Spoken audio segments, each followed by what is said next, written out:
أعوذ بالله من الشيطان الرجيم. بسم الله الرحمن الرحيم.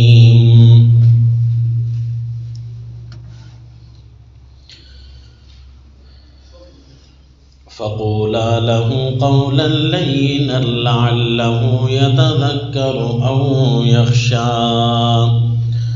قالا ربنا إننا نخاف أن يفرط علينا أو أن يطغى. قال لا تخافا إنني معكما أسمع وأرى. سورہ طٰہٰ آیت نمبر 44. جیسا کہ آپ کو گزشتہ سبق میں بتایا کہ سیدنا موسیٰ علیہ الصلاۃ والتسلیم کو تعلیم شجاعت، بہادری کی تعلیم دی جا رہی ہے. پہلے واقعے میں اللہ تیار کر رہے ہیں آپ کو. اس بہادری میں سبق یہ سکھایا جا رہا ہے کہ تبلیغ نرم الفاظ سے کرنی ہے. مسئلہ تو پورا بیان کرنا ہے لیکن الفاظ کا چناؤ یہ نرم ہونا چاہیے، کیونکہ لوگوں کو تبلیغ کرتے ہوئے ان کے ساتھ خیر خواہی دکھانی ہے. الدین النصیحہ، دین خیر خواہی کا نام ہے، نہ کہ ان کو ابھارنا ہے یا ان کو غصہ دلانا ہے یا ان کو چوٹیں مارنا ہے یا ان کو اپنے مقابلے کے لیے تیار کرنا ہے، بلکہ ایسے الفاظ سے ان کو سمجھائیں لعلہ یتذکر او یخشی، تاکہ وہ کچھ سوچ کا مادہ ان میں پیدا ہو جائے، سوچنے کے لیے مجبور ہو جائیں کہ بات اس کی چھوڑنے کے لیے نہیں ہے، بات ان کی سوچنے کے لیے ہے. بعین ہی اس طرح جس طرح انتہائی محبوب آپ کی کوئی شخصیت ہو اور آپ چاہتے ہوں کہ وہ رائے حق پر آ جائے، گھر کے اندر ہی آپ کا کوئی ہو، آپ کا بیٹا ہو، آپ کا بھائی ہو، آپ کا والد ہو، جب وہ رائے حق سے ہٹا ہوا ہو تو آپ اس کو کیسے تبلیغ کریں گے؟ تو ظاہر ہے آپ نے پوری خیر خواہی دکھانی ہے اور اس انداز سے زور لگانا ہے کہ کاش یہ رائے حق پر آ جائے. بس یہی فرض کر کے اگلے بندے کو بھی تبلیغ کرنی ہے تو انشاءاللہ خود بخود طریقے شروع ہو جائیں گے، خود بخود طریقے آنے شروع ہو جائیں گے. کہتے ہیں نا کہ غصہ بڑا عقل مند ہے، کمزور پر آتا ہے، طاقتور پر نہیں آتا. تو کیونکہ خود بخود بندہ سینس میں رکھی ہوئے ہوتا ہے، بات ذہن میں یہ سوچ کر بیٹھا ہوتا ہے کہ یہ میرے لیے معزز ہے، میرے لیے محترم ہے، لہذا میں اس کو غصہ نہ دلاؤں، تو خود بخود غصہ نہیں آتا. بندہ چناؤ ہی ایسے الفاظ کا کر رہا ہوتا ہے بغیر کسی کے سمجھائے کے، بغیر کسی کے بتائے کے. تو اسی طرح پوری انسانیت کو بھی اپنا فرض کرنا ہے تاکہ ان کے لیے ہم خیر خواہی کا پیغام دلانے والے ہوں. جس طرح سرائکی میں کہتے ہیں کہ کسی کو سیک دینا مقصود نہ ہو، سیک دینا مقصود نہ ہو کہ تاکہ یہ جو ہے نا بفرے، تھوڑا ابھرے، ایسا نہ ہو. تو یہ اللہ کریم نے ایک ہی لفظ میں اس کو فرمایا قولا لہ قولا لینا. تو یہ شجاعت مسئلہ توحید کی سکھائی جا رہی ہے. جی شجاعت میں آپ کو ضروری ہے کہ آپ ذہن میں یہ بات رکھیں گے کہ سیدنا موسیٰ علیہ الصلاۃ والتسلیم جب جا رہے ہیں تو توحید کے دونوں پہلو لے کر جا رہے ہیں، کیونکہ سامنے صرف مشرکین ہی نہیں کہ وہ غیر اللہ کی عبادت کرتے ہوں، بلکہ سامنے وہ موجود ہیں جو غیر اللہ کو حاکم تسلیم کرتے ہیں. یعنی فرعون اپنی حکومت کا قائل ہے، اپنے آئین کا قائل ہے، تو توحید فی الحاکمیت کا پیغام بھی لے کر جا رہے ہیں، توحید فی الالوہیت کا پیغام بھی لے کر جا رہے ہیں. تو بعین ہی اسی انداز سے سیدنا موسیٰ علیہ الصلاۃ والتسلیم ایسا خطاب فرمائیں گے کہ براہ راست محسوس ہوگا سجدوں عبادتوں کے لائق بھی اللہ کے علاوہ اور کوئی نہیں ہے، اور حاکم بھی اللہ کے علاوہ اور کوئی نہیں ہے، مرضی بھی صرف اسی کی چلے گی، حاکم مطلق رب العالی بھی اللہ کی ذات ہے۔ فرعون اپنے آپ کو رب العالی کہتا تھا اور اللہ کی توحید سے واقف نہیں تھا، شرک بھی کرتا تھا، کیونکہ اس نے بھی اپنے الہ کئی بنا رکھے تھے، وَيَذَرَكَ وَآلِهَتَكَ، کئی الہ بنا رکھے تھے، اب خود وہ پوجتا تھا یا دوسروں کو پجواتا تھا، غیر ظالم جابر حاکم تھا، اپنی مرضی کے خدا بنا کر اپنے مرضی کا قانون بناتا۔ دونوں باتیں سمجھ آ رہی ہیں کہ حکومت سے ٹکر لینے کے لیے سیدنا موسیٰ علیہ السلام جا رہے ہیں کہ دیکھو دین جمہوریت بھی نہیں چلے گا اور دین شرک بھی نہیں چلے گا۔ اس فرعون نے اپنے ملک میں دین جمہوریت بھی لاگو کر رکھا تھا۔ سورہ القصص میں آئے گا انشاءاللہ کہ اس نے اپنی قوم کی جو ہے اپنے رعایا کی دو حیثیتیں بنا رکھی تھی۔ وہ جو حزب اقتدار لوگ تھے، شاہی طبقے کے ساتھ تعلق رکھنے والے یا فرعون کے رشتہ دار تھے، ان کو وہ طاقتور کرتا تھا، ہر طریقے سے وڈیرا بناتا تھا، ہر عنوان سے۔ اور جو دوسری مقابل قوم تھی نا، مقبوضہ قوم، کیونکہ مصر میں حضرت یوسف علیہ السلام کے بعد سے بنی اسرائیل کی حکومت رہی ہے نا، لیکن یہ فرعون ان پر مسلط ہوا بنی اسرائیل کے اپنے گناہوں کی وجہ سے۔ اب آ کر اس نے بنی اسرائیل کو غلام بنا رکھا تھا، اس قوم پر یہ حملہ آور ہوا تھا، جس طرح ہمارے علاقوں میں برطانوی سامراج یہ آقا بنا ہوا ہے، تو اسی طرح وہ فرعون بھی وہاں کے مکینوں کے لیے آقا بنا ہوا تھا اور ان کو انہوں نے غلام بنا رکھا تھا، اور اس کی کمزور کرنے کے لیے ہر ممکن کوشش کرتا تھا۔ تو دو تقسیمیں اس نے کر رکھی تھی، ایک قوم کو جمہوریت میں بدلتا تاکہ زیادہ ہو جائیں، ان کی طاقت زیادہ ہو جائے اور وہ ہماری قوم ہوگی، اور دوسرا جو بنی اسرائیل ہیں یہ کمزور سے کمزور تر ہو جائیں، اور ان کو کمزور کرنے کے لیے وہ کچھ بھی کرتا تھا۔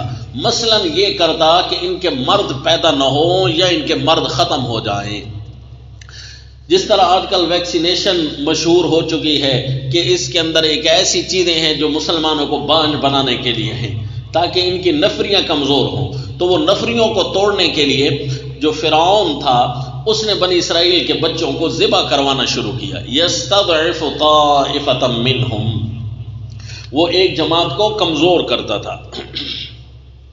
یہ آپ کا سوال ہے کہ اسلامی جمہوریہ پاکستان میں ہے کہ اقتدار اعلیٰ کا مالک اللہ ہے۔ یہ تو ہے، اسلامی جمہوریہ پاکستان میں یہ عبارت تو لکھی ہوئی ہے، اس کا انکار تو کوئی نہیں، اقتدار اعلیٰ کا مالک اللہ ہے، لیکن ساتھ جو دوسری عبارت لکھی ہوئی ہے نا، ظلم اس پر ہے، اس آئین کو تھوڑا نظر ثانی کرنی ہے۔ وہاں یہ بھی لکھا ہوا ہے، ایک طرف ایک لائن لکھی ہوئی ہے سمجھو کہ اسلامی، اور دوسری لائن لکھی ہوئی ہے جمہوریہ، اسلامی جمہوریہ پاکستان، جبکہ دین اسلام یہ کہتا ہے کہ صرف اسلامی پاکستان ہونا چاہیے، اسلامی جمہوریہ نہیں۔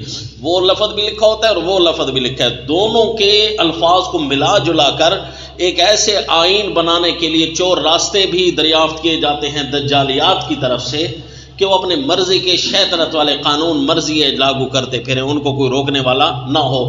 اس لیے ملک کے قائم ہونے کے باوجود ابھی تک سود کو آئینی طور پر حرام نہیں قرار دیا گیا۔ اقتدار اعلیٰ کا مالک اللہ ہے، انہی صفات میں کہیں دکھا دو لکھا ہو سود حرام ہے،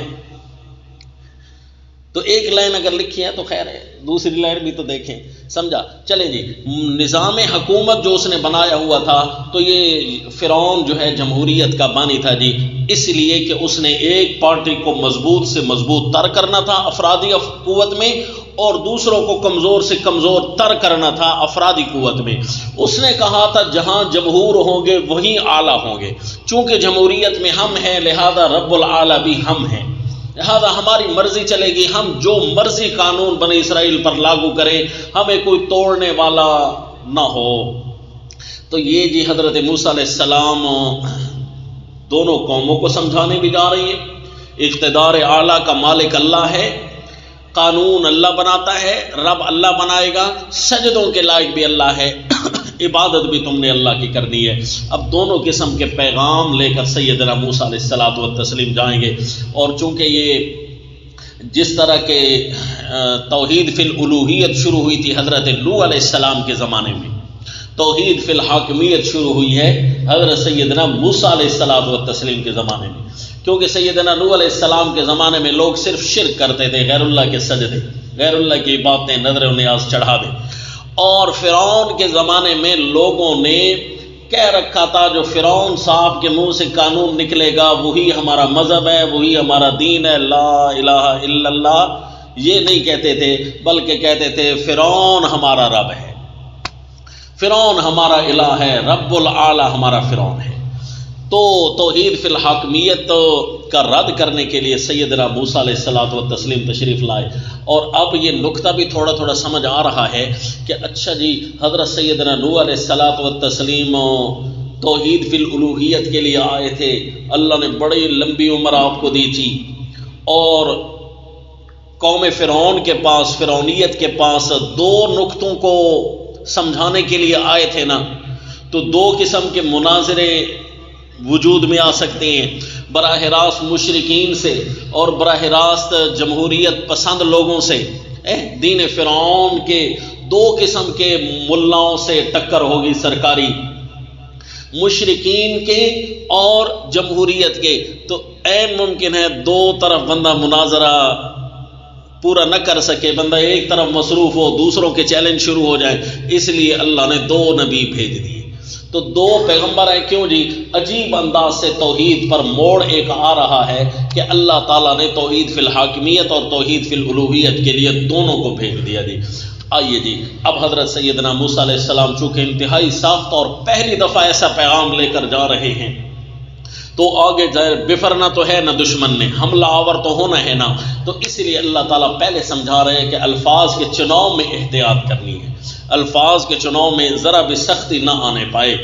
تو اس لیے جو فرمایا بسم اللہ الرحمن الرحیم فقولا له قولا لینا لعلہ یتذکر او یخشی.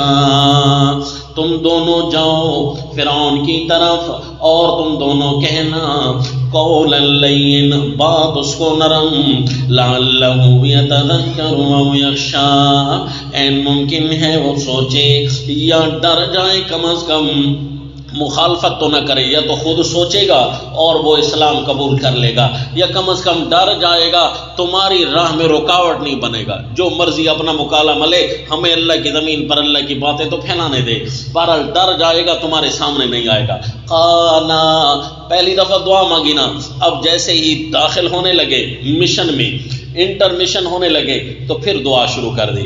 قالا ربنا اننا نخاف ان یفرط علینا او ان یطغی. دونوں بولے اے رب ہمارے، ہم ڈرتے ہیں اس بات سے کہ ان یفرط علینا، کہ پہلے اول وہلا میں ہی تبلیغ سے پہلے ہی یفرط علینا ہم پر زیادتی کر جائیں، او یطغی، یا جوش میں آ جائے، تبلیغ کرنے ہی نہ دے، بس وہ جس کا مرضی چلتی ہے، جس کی لاٹھی اس کی بھینس، جس کی آواز چلتی ہے بھائی، پھر وہ اسی کے اشارے ہاں میں ہاں ملانے لگ جائیں گے، ہماری بات سننے کا موقع ہی نہیں آئے گا. یہ خطرہ ہمیں ہے، اس کا بھی اللہ کوئی حل دے دیجئے. ورنہ حضرت موسیٰ علیہ السلام جانے کے لیے ڈر نہیں رہے، جا تو رہے ہیں، یہ فرما رہے ہیں کہ اللہ سنے بغیر ہی ہم پر حملہ آور نہ ہو جائے، کیونکہ ایک تو میں ان کا بندہ بھی مارے ہوئے ہوں، وہ بھی چھیڑے گا ضرور. تو میری تبلیغ کے راہ میں نہ کوئی ایسے طریقہ کار ہو، وضع ہو تاکہ وہ اپنی باتیں نہ پھیلا سکے. اس لیے دعا فرما رہے ہیں ربنا اننا نخاف ان یفرط علینا او ان یطغی. قال لا تخافا اننی معکما اسمع وارا. فرمایا ڈرو نہیں میرے دونوں پیغمبر، اس بات کا بھی خطرہ نہ کرو، نہ ڈرو یعنی اس بات سے، اننی معکما، میں ہوں نا تم دونوں کے ساتھ، اسمع و ارا، تم دونوں کی باتیں سن بھی رہا ہوں، تمہارے احوال دیکھ بھی رہا ہوں. یہ کام میرا ہے، یہ کام میں نے خود کرنا ہے میرے پیغمبر، تم جاؤ میں اللہ تمہارے ساتھ ہوں. فاتیاہ فقولا انا رسول ربک فارسل معنا بنی اسرائیل۔ مشن حق جب بھی لے کر جاؤ نا، ان آیات کو ذہن نشین رکھیں۔ اگر آپ سچے مشن کے واقعی حامل ہیں نا، سچے مشن کے، تو پھر اللہ کی مدد آپ کے ساتھ ہوگی۔ فاتیاہم، سو جاؤ دونوں، فقولا، اور دونوں کہو، انا رسول ربک، ہم دونوں تیرے رب کے فرستادہ ہیں، فارسل معنا بنی اسرائیل، کہیں ہے انا رسول رب العالمین اور کہیں ہے انا رسول ربک۔ تو اب دیکھیں نا جی، میں نے آپ کو کہا تھا کہ تمام عبارتیں اور سیروں کی طرف توجہ کرنی ہے، مضمون کے مطابق وہی الفاظ ہوں گے، چونکہ یہاں شجاعت دکھلانی مقصود تھی نا، تو اسی لیے اللہ تعالیٰ نے رسول اللہ کا لفظ بولا تاکہ تم دونوں جاؤ، ایک دوسرے کا سہارا بھی ہویں گے، اور میں اللہ بھی تم دونوں کے ساتھ ہوں۔ جب ایک دوسرے کا سہارا ہونا تو بندے کو شجاعت زیادہ ہی رہتی ہے۔ انا رسول ربک فارسل معنا بنی اسرائیل، ہمارا اعلان دو قسم پر مشتمل ہوگا، یہی جا کر اس کو بتاؤ۔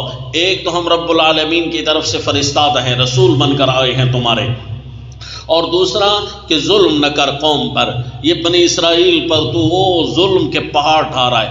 اتنے بڑے تو جی ظلم کرتا تھا نا جی، کہ ساری باتیں چھوڑیں، صرف اتنا دیکھ لیں کہ یہ جو احرام مصر بنے ہوئے ہیں نا، بڑے بڑے، تین قبے بڑے بڑے، اس وقت بھی دنیا حیران ہے۔ عجیب عجیب انجینئر آ کر اپنی اپنی تھیوری پیش کر رہے ہیں، اپنے اپنے نظریات بتا رہے ہیں کہ یہ کیسے بنا ہوگا۔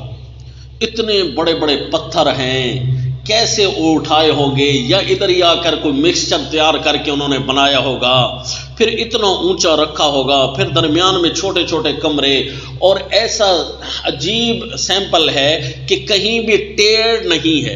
ایک طرف سے اگر روشنی ڈالو نا، دوسری طرف روشنی بالکل سیدھی جاتی ہے، ذرا بھی ایک بال برابر آگے پیچھے نہیں ہوتا۔ عجیب ڈیزائن ہے جی اس کا، احرام مصر کا، عجیب بدیعیات ہیں، عجائبات ہیں۔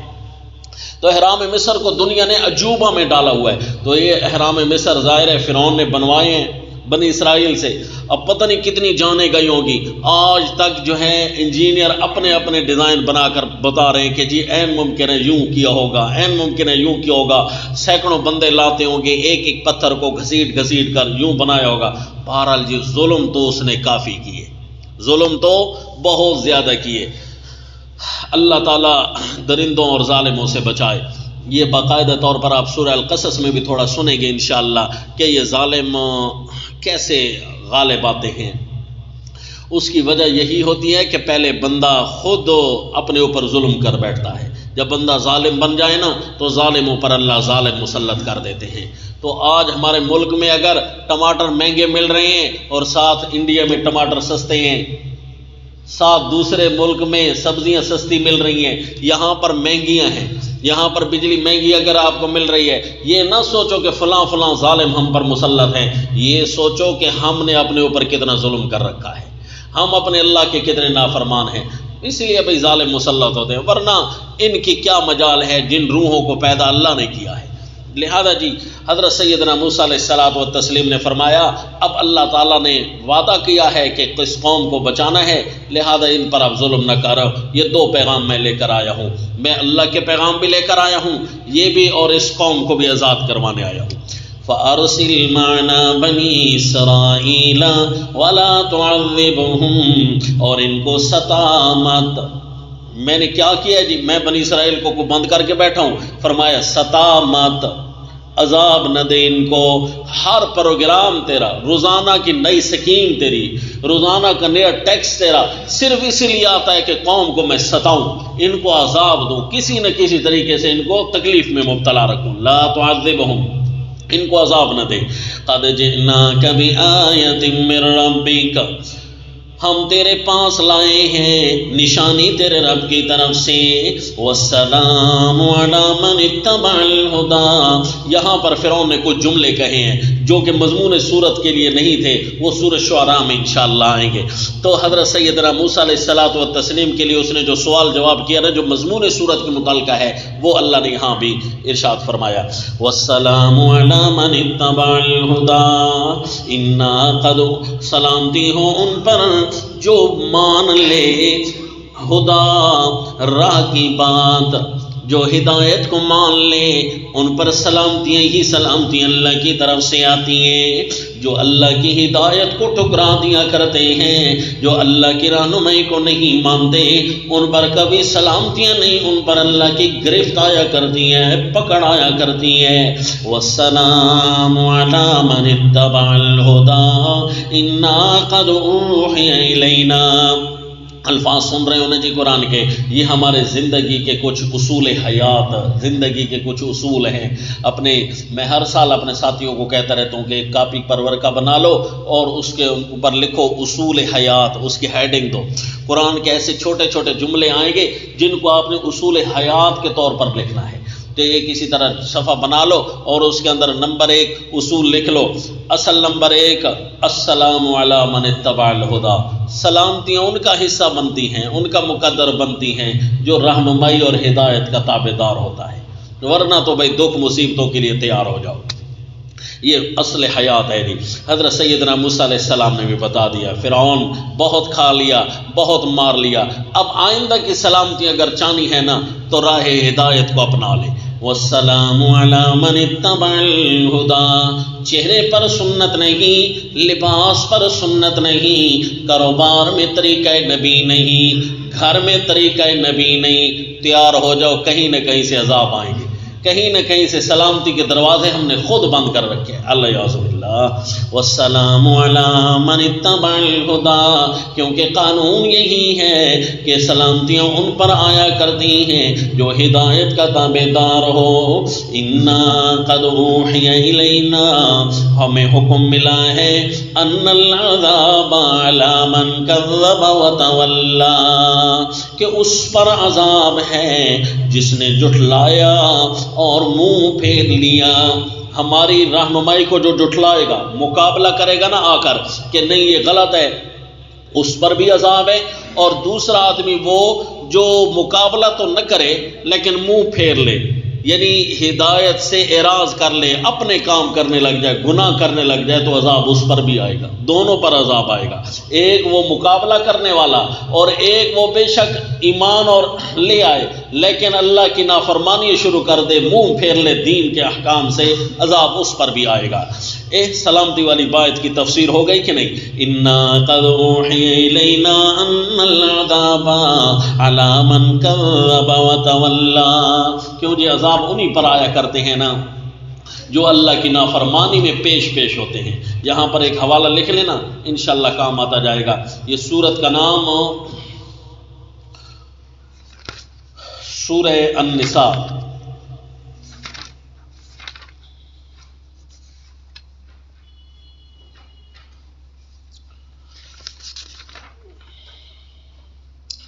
سورۃ المائدہ، ہاں سورۃ المائدہ 6 پارہ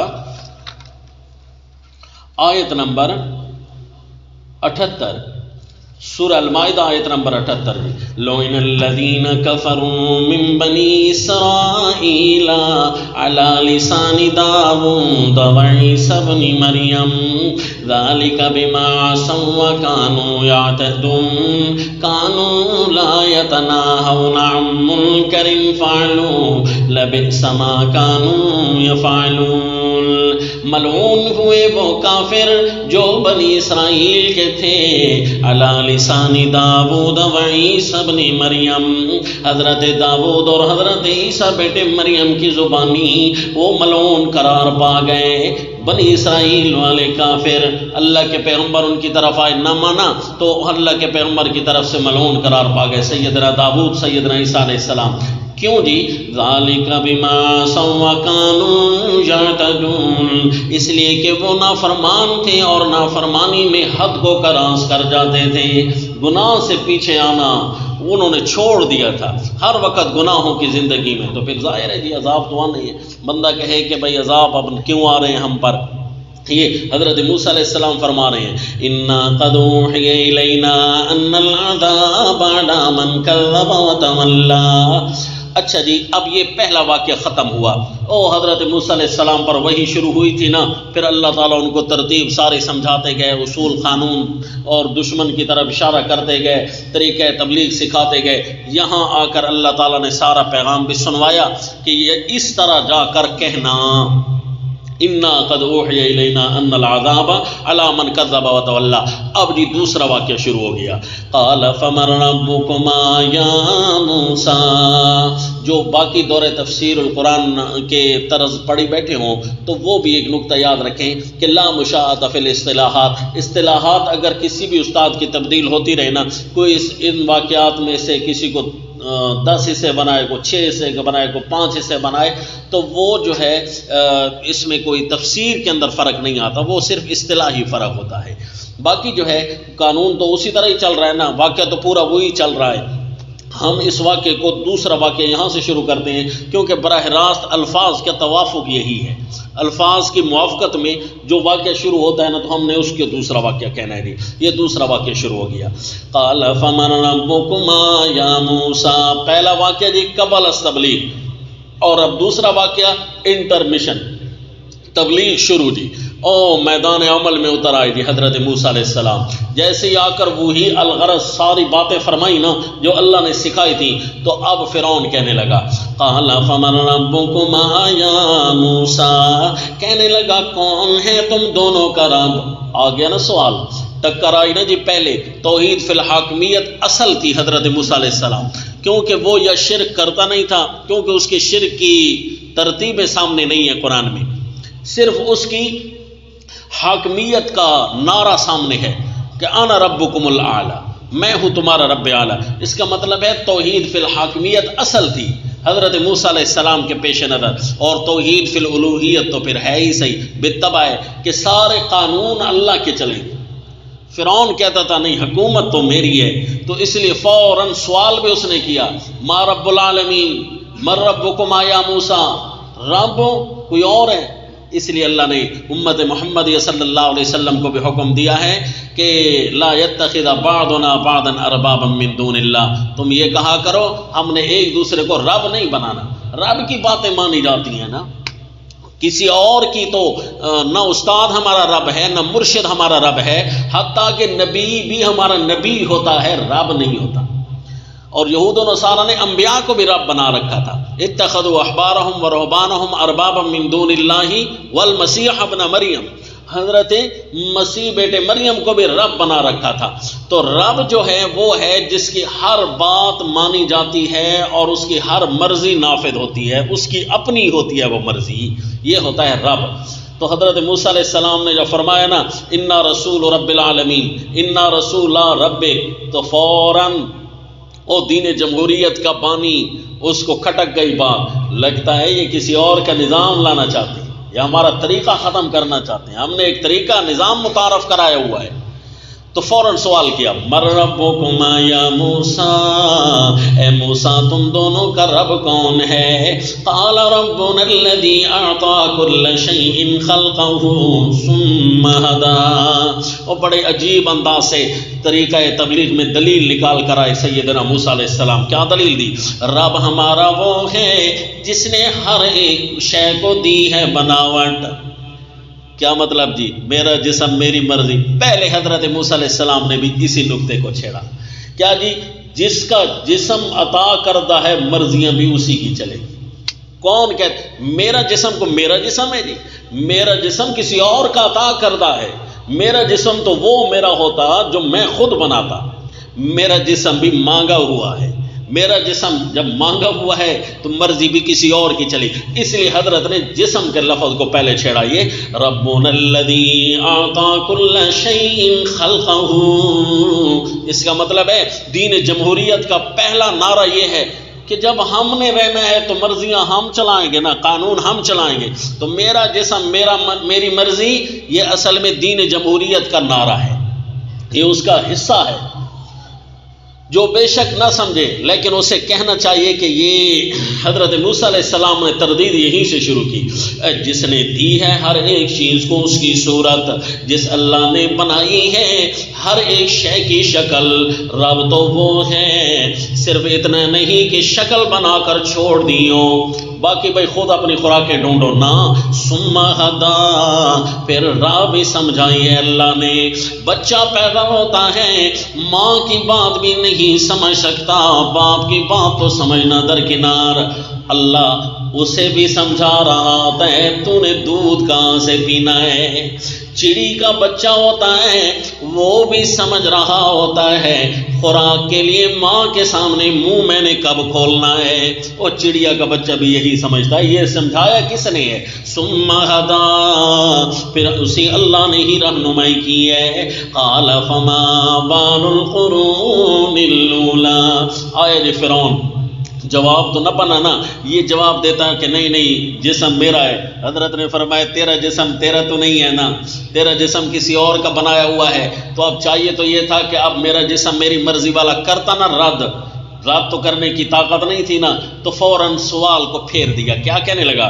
قال فما، اب شجاعت دیکھنا جی، اللہ کے پیغمبر کو اللہ نے تیار کر کے بھیجا ہے، بہادری کا انداز دیکھیے۔ قال فما بال القرون الاولی، کہنے لگا پہلی جماعتوں کی کیا حقیقت ہے؟ پہلی جماعتوں کی حقیقت، ماں حقیقت کا سوال ہے، پہلی جماعتوں کی کیا حقیقت ہے؟ ہم سے پہلے بھی لوگ گزر گئے ہیں بہت سارے، ان کے بارے میں۔ اب فرعون جو ہے یا اسی طرح کوئی بھی جھوٹا ہوتا ہے، وہ جھوٹی تاریخیں، کچی دلیلیں جو لوگوں میں مشہور ہیں، انہی کا سہارا لے کر گفتگو کرتا ہے۔ پہلے لوگ تو یہ عام والا دین نہیں اپنائے ہوئے تھے، ہاں بھائی اس کے ساتھ کوئی جھگڑتا لڑتا، بھائی تیرے پر وحی ہوئی ہے، تجھے کیا پتا پہلے لوگوں کا دین کیا تھا، پہلے لوگ کس طریقے سے تھے؟ یہ تو خواہ کی ایک لڑائی تھی نا، نہ وہ دلیل۔ حضرت سیدنا موسیٰ علیہ السلام نے اس بے تک کے سوال کو کس انداز سے خلط ملط کیا، اب ذرا دیکھیے۔ حضرت نے فرمایا علمها عند ربی فی کتاب لا یضل ربی ولا ینسیٰ، پچھلی جماعتوں کا، پہلے لوگوں کا تو سوال کرتا ہے، ان کا علم تو میرے رب کے پاس ہے، ایسی لکھی ہوئی چیز میں ہے کہ لا یضل ربی ولا ینسیٰ، نہ میرا رب اس میں بھولتا ہے، نہ بھٹکتا ہے، نہ بھولتا ہے، نہ قلم کے بھٹکانے سے کوئی غلطی اللہ نے لکھ دی ہے، نہ بھول کی وجہ سے اللہ نے کسی غیر گناہ کو گناہ گار کر دیا ہو، ایسا بھی نہیں ہے۔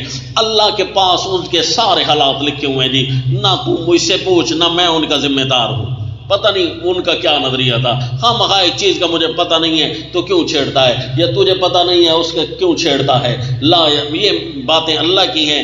پہلے لوگوں کا کیا حال بنا، ایک آدمی تھا، اس کے کتنے بچے تھے، اس کا کیا کاروبار تھا، اس کا کیا نظام تھا، وہ کب بیمار ہوا، کب ٹھیک ہوا، یہ باتیں کوئی ہماری تو نہیں ہے، یہ کہانی ہے، یہ تاریخیں لکھنے کو ہمارا تو حصہ تو ہے نہیں نا، لہذا اس کو نہ چھیڑ۔ حضرت سیدنا موسیٰ علیہ السلام نے جواب دے کر اپنی پچھلی تقریر کو جاری رکھا، وہ جو اللہ کا تعارف کرا رہے تھے کہ رب کون ہوتا ہے۔ صرف اتنا نہیں کہ رب نے ہمارے جسم بنائے، صرف اتنا نہیں کہ رب نے ہر چیز کو اس کی بناوٹ عطا کی، آگے بھی جاری رکھا، الذی جعل لکم الارض مہدا، جتنی بھی چیزیں زمین پر چل رہی ہیں، اتنا تو سوچ لو اس زمین کو بچھونا کس نے بنایا ہے؟ ہمارا رب وہ ہے جس نے زمین کو بنایا ہے بچھونا، وَسَلَكَ لَكُمْ فِيهَا سُبُلًا، اگر ساری زمین ہوتی نا صحرا کی طرح تو راستہ ہی نہ ملتا کسی کو، یہ اللہ نے اس میں راستے بھی بنائے ہیں تمہارے لیے۔ وَأَنزَلَ مِنَ السَّمَاءِ مَاءً، صرف اس کی بناوٹ، صرف اس کی قدرت تمہارے جسموں پر، مخلوق کے جسموں پر ہی نہیں، صرف اس کی طاقت زمین پر ہی نہیں، بلکہ اس اللہ نے آسمان سے بھی پانی کو نازل کیا ہے۔ وَأَنزَلَ مِنَ السَّمَاءِ مَاءً، آپ نے پورے سبق کے اندر، پوری تفسیر کے اندر السماء کے دو معنی یاد رکھنے ہیں۔ جب بھی اس قسم کی آیت آئے گی نا وَأَنزَلَ مِنَ السَّمَاءِ مَاءً، تو اس کا معنی ہوگا، اگر سما سے مراد آسمان ہے نا تو پھر اس کا معنی ہوگا انزل من السماء ماء، نازل کیا آسمان کی جانب سے پانی، من السما کا معنی من جانب السما، کیوں جی آسمانوں سے پانی تو نہیں آتا نا، بادلوں سے آتا ہے. مزن، اللہ تعالیٰ فرماتے ہیں انتم انزلتموہ من المزن ام نحن المنزلون، بادلوں سے پانی آتا ہے. تو اس لیے جہاں ہے نا کہ آسمان یعنی آسمان کی جانب سے، یا سما سے مراد آسمان نہیں بلکہ سما عربی میں بلندی کو بھی کہتے ہیں. کل ما علاک فہو سما، سر سے اوپر جو بھی چیز ہے نا اس کو عربی میں سما سے تعبیر کرتے ہیں. تو اس لیے معنی ہم کریں گے وَأَنزَلَ مِنَ السَّمَاءِ، اور نازل کیا بلندی سے پانی کو. تو دو معنی یاد رکھیں گے نا جی، تو بار بار تو نہیں سمجھائے جائیں گے، اس لیے اگر کوئی آیت آئے تو آپ فوراً ایکٹیو ہو جائیں کہ ابھی معنی آنے والا ہے. وَأَنزَلَ مِنَ السَّمَاءِ مَاءً، حضرت سیدنا موسیٰ علیہ السلام نے بارشوں کا نظام بھی، جو کھا کر جو پی کر اس زمین پر چل رہے ہو وہ خوراکیں بھی پیدا کرنے والا اللہ ہے. فَأَخْرَجْنَا بِهِ أَزْوَاجًا مِّن نَّبَاتٍ شَتَّىٰ، صیغہ غیب سے صیغہ متکلم، یہ تفنن فی العبارت ہوتی ہے. جس طرح خطیب ایک جملہ کہتے کہتے نا فوراً ذائقہ بدلنے کے لیے الفاظ کو تبدیل کرتا ہے کہ اسلوب کے اندر تراوت آ جائے، تازگی آ جائے. مثلاً کہتا ہے کہ لوگوں یہ کام کرو، یہ اچھائی کرو، یہ اچھائی کرو، اگر میں گناہ کروں تو یہ حال ہو جائے.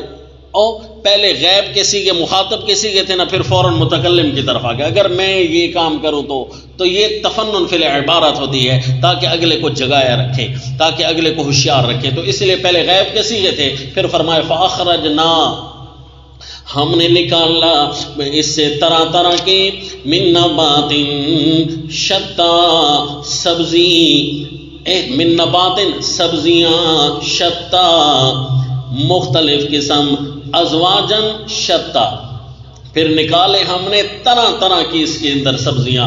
ازواجن اور شتا دونوں کا معنی کیا جی طرح طرح کی، طرح طرح کی مختلف سبزیاں اللہ تعالیٰ نے اس سے نکالی ہیں پانی سے.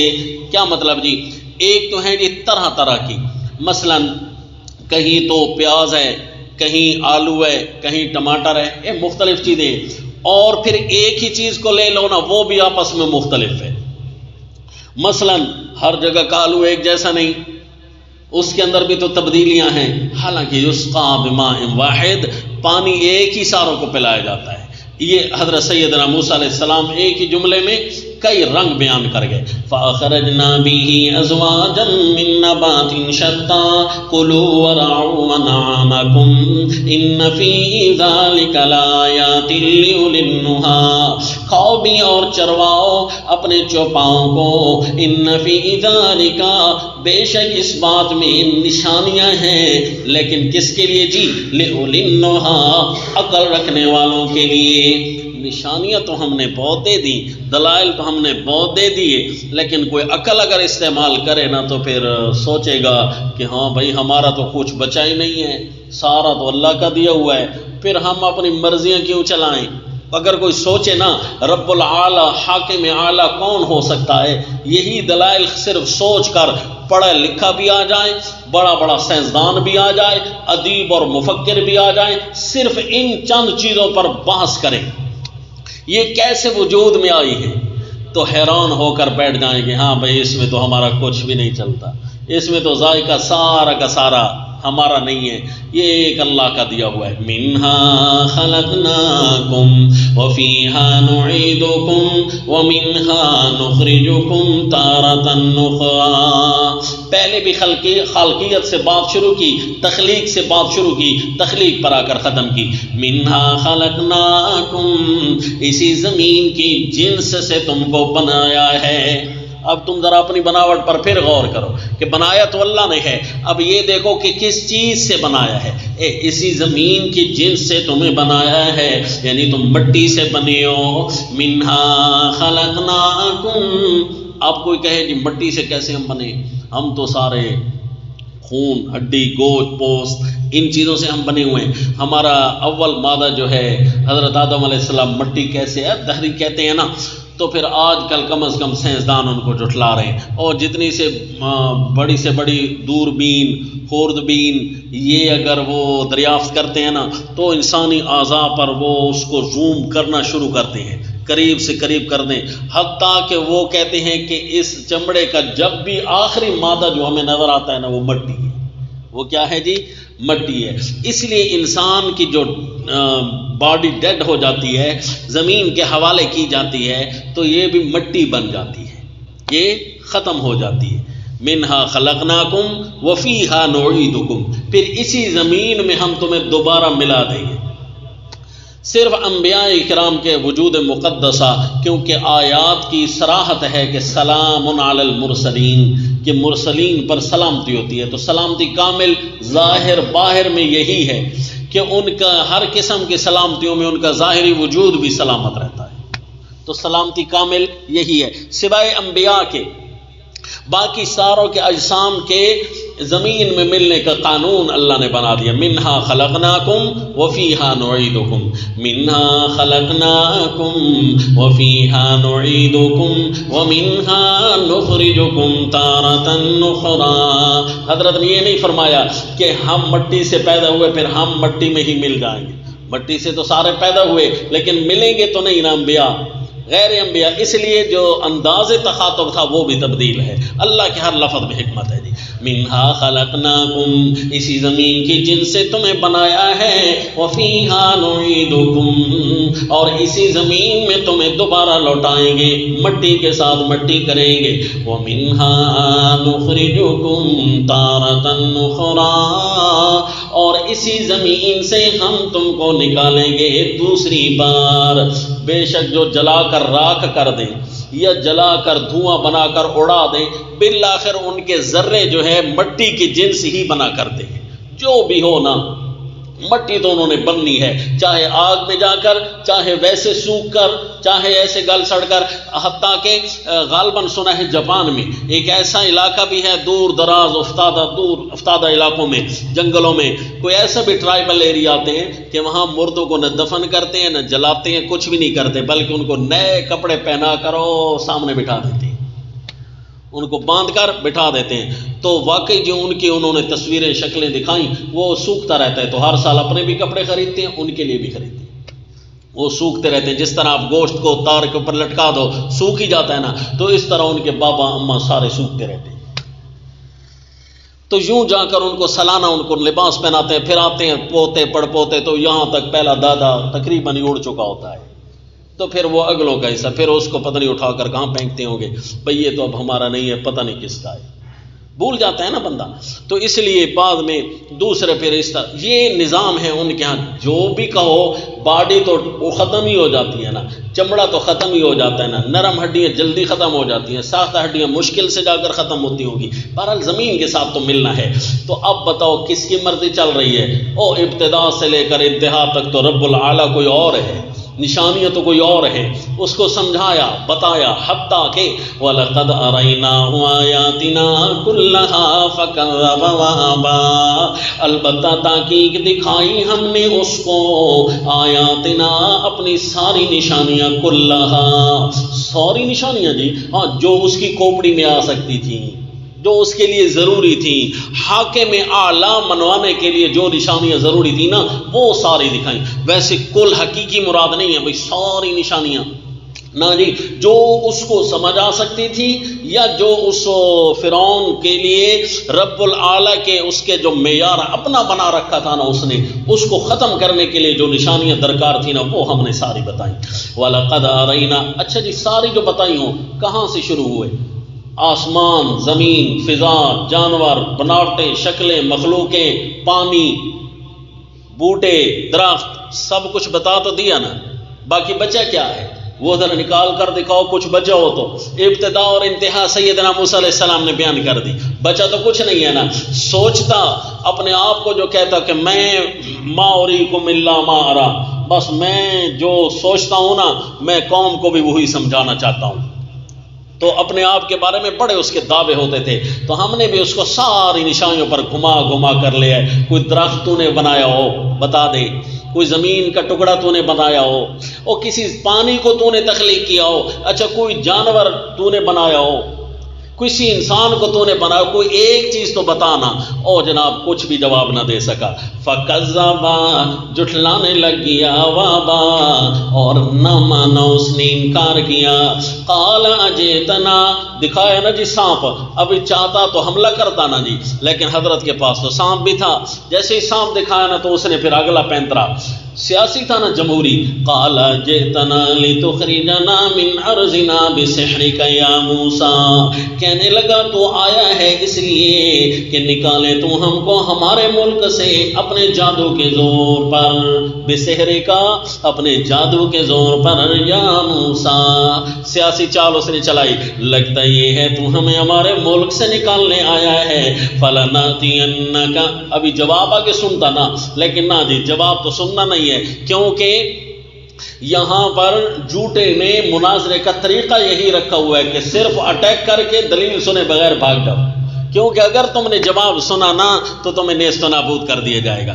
لہذا اس نے فوراً یہ پینترا بدل کر کہا فَلَنَأْتِيَنَّكَ بِسِحْرٍ مِثْلِهِ فَاجْعَلْ بَيْنَنَا وَبَيْنَكَ مَوْعِدًا لَا نُخْلِفُهُ نَحْنُ وَلَا أَنْتَ مَكَانًا سُوًى، ہم بھی ضرور لے کر آئیں گے اس جیسا جادو، بسحر مثلی اسی جیسا جادو، فجعل بیننا و بینک موعدا، سو بنا ہمارے اور اپنے درمیان موعدا ایک وعدہ، ایک ٹائم مقرر کر، مقابلہ کر دیں ہم تیرا، لا نخلفہ نحن ولا انت مکانا سوا، نہ ہم اس کا خلاف کریں نہ تم، مکانن سوا ایک صاف میدان میں تو بھی اپنا عصا پھینک، ہم بھی اپنے جادوگروں کو بلائیں گے، ہم بھی سانپ بنائیں گے، تو بھی سانپ بنا۔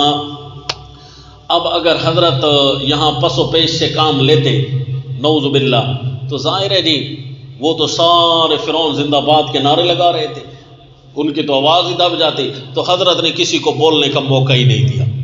قوت فراست انبیاء کی بڑی تیز ہوتی ہے، تو انہوں نے بجائے اس کے کہ اس کے پچھلے سوال کا جواب دینا کہ تو جادو لایا ہے ہمیں اپنے ملک سے نکالنے کے لیے، اس کا جواب حضرت نے نہیں دیا، کیونکہ اس کا موقع ختم ہو چکا تھا، اب چیلنج آ گیا تھا۔ اس کا جواب ہم دیں گے چیلنج کے جواب کے بعد، اور ایسا جواب دیں گے کہ ہم نہیں دیں گے بلکہ خود عوام دے گی اس سوال کا جواب کہ یہ جادو تھا کہ نہیں تھا، اس کا جواب خود آئے گا، یہ موقع دے دے گا۔ رہی تیری بات، حضرت کو اللہ نے بہادری جو سکھائی تھی نا، تو بہادری پر عمل کیسے کر رہے ہیں؟ حضرت سیدنا موسیٰ علیہ السلام نے نہ صرف یہ کہ چیلنج کا جواب دیا بلکہ ایک قدم بڑھ کر قبول کیا۔ وہ ایک قدم کیسے بڑھایا جی؟ یہ دیکھو، فرمایا قال موعدكم يوم الزينة وأن يحشر الناس ضحى، تمہارا وعدہ وہ جشن کا دن، اور جو تمہارا جشن کا دن ہوتا ہے نا بس اسی میں ہم آئیں گے، کیونکہ قدرتی سارے لوگوں نے جمع بھی ہونا ہے، بس وہیں پر آئیں گے۔ وَأَن يُحْشَرَ النَّاسُ، صرف ٹائم بھی جگہ بھی نہیں دے دی، اس کا دن بھی نہیں دے دیا، بلکہ اس دن کا جو حصہ ٹائم کا تھا وہ بھی مقرر کر دیا۔ وَأَن يُحْشَرَ النَّاسُ ضُحًى، اور یہ کہ جمع ہوں لوگوں دن چڑھے، جیسے دن چڑھ چکا ہوگا نا، نہ زیادہ گرمی ستائے گی نہ سردی ستائے گی، اس موقع پر ہم آ کر، کیونکہ آپ نے سنا ہے کہ سیدنا موسیٰ علیہ الصلوۃ والتسلیم کو جو ایام یہ پیش ہوئے تھے یہ سردیوں کے دن تھے، کیونکہ لعلکم تستلون کا اشارہ ہے نا، تو تھی سردیاں، تو پھر آئیں گے تو دن چڑھا ہوا ہوگا، دھوپیں نکلی ہوئی ہوں گی، تو کافی جو ہے نا مزہ بھی آ رہا ہوگا مقابلہ دیکھنے کے لیے، لہذا اللہ کے پیغمبر نے ٹائم بھی بتا دیا۔ قربان جائیں نبی کی فراست پر۔ یہ جو بادشاہ لوگ ہوتے ہیں نا، یہ جو حکومتیں ہوتی ہیں، یہ عوام کا وقت ضائع کرنے کے لیے بڑا، کبھی مار دھاڑ، کبھی آج ہڑتال، کبھی وہ ہڑتال، کاروبار معطل، نظام ختم۔ تو فرعون یہی چاہتا تھا کہ بڑا اچھا جو ہے ایک پروگرام ہاتھ لگا ہے، کچھ عرصہ میں اس کو الجھاتا رہوں گا اسی کے اندر تاکہ اس کی تبلیغ پیچھے ہو جائے، لیکن پیغمبر خدا کی فراست پر قربان کہ وہ ایک بڑھ کر ان کے اوپر ایسا اٹیک کر دیتے ہیں کہ فرعونی ساری چالیں بعد میں اس کو پتہ چلتا ہے کہ میں تو اپنے پاؤں پر خود کلہاڑی مار بیٹھا۔ حضرت نے ان کے پورے جشن کے دن کو اپنے نام کر دیا، جشن ان کا تھا، کام ان کے ہونے تھے، لیکن حضرت نے وہ سارا ہائی جیک کر لیا۔ خود جی ان کے جشن والے دن حضرت نے اپنا پروگرام رکھوا دیا. اب فرعون کے پاس انکار کی گنجائش بھی نہیں تھی کہ کہہ تو خود بیٹھا ہوں، لہذا اس جشن میں تو ہم نے کافی ناچ گانا اور شرارتیں اور یہ وہ کرنی ہوتی ہیں، لیکن اس نے ہائی جیک کر لیا ہے، اب خاموش ہو گیا. فَتَوَلَّى فِرْعَوْنُ فَجَمَعَ كَيْدَهُ ثُمَّ أَتَىٰ. سو فرعون الٹا پھرا، فَجَمَعَ كَيْدَهُ جمع کیا اپنے سارے داؤں. اس کا مطلب ہے اندر سے بفرا ہوا تھا، کانپ رہا تھا اندر سے، پتہ تھا کہ اب میرا مقابلہ کافی ٹکر کا ہو چکا ہے. اب اس نے ساری اپنی زور جمع کیا، ساری حکومتی مشینری کو اس بات پر لگایا کہ کریں تو کریں کیا. فَجَمَعَ كَيْدَهُ ثُمَّ أَتَىٰ پھر آیا، پورے اپنے جتنا زور آزما سکتا تھا نہ آزمایا اور آ گیا. یہ دوسرا واقعہ ختم جی. اب آیا مقابلے والا واقعہ شروع. میں وہ جو حضرت سیدنا موسیٰ علیہ السلام مشن میں انٹر ہوئے تھے نا، جو ایکشن کیا تھا نا جی تبلیغ کے، اس کے ری ایکشن کے جواب میں جو واقعہ آیا تھا وہ یہ تھا. اگلا تیسرا واقعہ شروع جی. قال لهم موسى ويلكم لا تفتروا على الله كذبا فيسحتكم بعذاب وقد خاب من افترى. او جادوگر آ رہے تھے جی لائن بنا کر، قالوا بعزت فرعون انا لنحن الغالبون. او بڑے نعرے لگا کر فرعون زندہ باد، فرعون زندہ باد، ہم اس کے چاہنے والے ہیں، آج وہ کامیاب ہوگا. اب سیدنا موسیٰ علیہ الصلوۃ والتسلیم نے فرمایا یہ جو سرکاری ملا بیچارے ہوتے ہیں نا، ان کی عقل اپنی نہیں ہوتی، ساری کی ساری ان کی عقل کرائے کی ہوتی ہے، لہذا ان بیچاروں کو بھی سمجھایا تو جائے نا، ان جمہوری ملاؤں کو سمجھایا تو جائے نا، ان کے ساتھ بھی تو احسان کیا جائے. ایک دفعہ سیدنا موسیٰ علیہ السلام نے پہلے ان مذہبی اگوانوں کو خطاب شروع فرما دیا میدان محفل لگنے سے پہلے، کیونکہ بہت بڑا گناہ ان سے ہونے والا تھا. نبی کا مقابلہ کرنا کوئی چھوٹا گناہ تو ہے نہیں. فرعون ساری کی ساری بندوق ان کے کندھے پر رکھ کر چلا رہا تھا، تو کندھا تو ان کا استعمال ہونے لگا تھا نا، تو ان کی عقل بھی اپنی نہیں ہے، لہذا ان کو ان کی اپنی عقل تو سمجھائی جائے نا. ایک دفعہ حضرت سیدنا موسیٰ علیہ السلام نے ان کے ساتھ بھی احسان کیا جی، تبلیغ فرمائی. کیا جی قربان جائیں پیغمبر کے مشن شجاعت پر کہ جیسے ہی کوئی موقع دیکھا، کوئی کسی کونے کو خالی نہ چھوڑا، فوراً وہاں اپنا پیغام نشر کرا دیا. تو حضرت نے ان کو فرمایا، قال لهم موسیٰ، سیدنا موسیٰ علیہ السلام نے انہیں فرمایا، ویلکم، برباد ہو جاؤ گے. ویلکم نہیں بلکہ ویلکم، برباد ہو جاؤ گے. لا تفتروا علی اللہ کذبا، نہ جھوٹ بولنا اللہ پر. تمہیں کوئی ویلکم ہم نہیں کہتے، کیونکہ یہ نبی کا مقابلہ ہے، نبی کے مقابلے میں تمہیں کوئی خوش آمدید نہیں، بلکہ ویلکم، برباد ہو جاؤ گے. یہ کام اگر تم نے کیا نا، یہ فرعون تو اپنی حکومت بچائے گا اور اصل عذاب میں تمہیں لے کر آئے گے. اے سرکاری ملاؤ، جب بھی تم کسی حکومت کا سہارا بنتے ہو نا، تو اصل کافر تم ہوتے ہو پہلے. لا تکونوا اول کافر بہ، اس لیے اللہ کے نبی نے بھی ان ملاؤں کو جب خطاب فرمایا تھا نا رسول اللہ صلی اللہ علیہ وسلم نے یہود و نصارہ کے مولویوں کو، تو فرمایا تھا لا تکونوا اول کافر بہ، پہلے کافر تم نہ بن جانا، کیونکہ تمہاری دیکھا دیکھی قوم نے تمہارے فتووں پر فیصلہ کرنا ہے، لہذا پہلے کافر تم اور باقی ہوں گے دوسرے نمبر کے کافر. لہذا حضرت نے فرمایا تم تو برباد ہو جاؤ گے نا، چند ٹکوں کی خاطر، چند اپنی تنخواہ کی خاطر اللہ کے دین کا مقابلہ کر رہے ہو. ذرا سوچ لو کہ ہم اپنی سیٹوں کو بچا رہے ہیں اور دوسری طرف دین کا رگڑا نکال رہے ہیں. سوچ لو ایک دفعہ. فَيُسْحِتَكُمْ بِعَذَابٍ، غارت کر دے گا تم کو کسی آفت میں. وَقَدْ خَابَ مَنِ افْتَرَىٰ، آج تک کا قانون تو یہ ہے. حضرت نے کیا فرمایا؟ آج تک کا قانون تو یہی ہے کہ وَقَدْ خَابَ مَنِ افْتَرَىٰ، مراد کو نہیں پہنچا جس نے بھی جھوٹ باندھا. جو بھی جھوٹا تھا وہ کبھی کامیاب نہیں ہوا، کبھی مراد کو نہیں پہنچا. تم لالچی نگاہوں سے حکومت کی کرسیوں کو دیکھ رہے ہو، وہاں تک بھی نہیں پہنچ سکو گے. جمہوری ملاؤں، وہاں تک بھی تمہیں دجال نہیں پہنچنے دے گا، فرعونیت تمہیں وہاں بھی نہیں پہنچنے دے گی، تم بھی اسی طرح للچائی نگاہوں سے دیکھتے تو رہو گے، البتہ دیکھتے دیکھتے اللہ کا عذاب ضرور آ جائے گا۔ فتنازعوا، بعض یہ اللہ کے پیغمبر کے ہوش ربا ایسے چند جملے تھے کہ ان کے بھی پاؤں ہلنے لگ گئے، وجود پر کپ کپی آ گئی، کہنے لگے یہ بات کہہ تو حق کی رہا ہے، اس نے ہمیں ہمارے ذہنوں سے پیسے کا شوق نکال کر، فرعونی انعام کے لالچ نکال کر ہمیں اپنے پاؤں پر کھڑا ہونے کے لیے ایک دفعہ للکار دیا ہے۔ سوچ لو تمہارا ہوگا کیا، تم اللہ کے دین کا انکار کر رہے ہو، اپنے آپ سے سوچو، اپنی عقل سے سوچو کہ یہ میں جادو لے کر آیا ہوں یا واقعی معجزہ ہے۔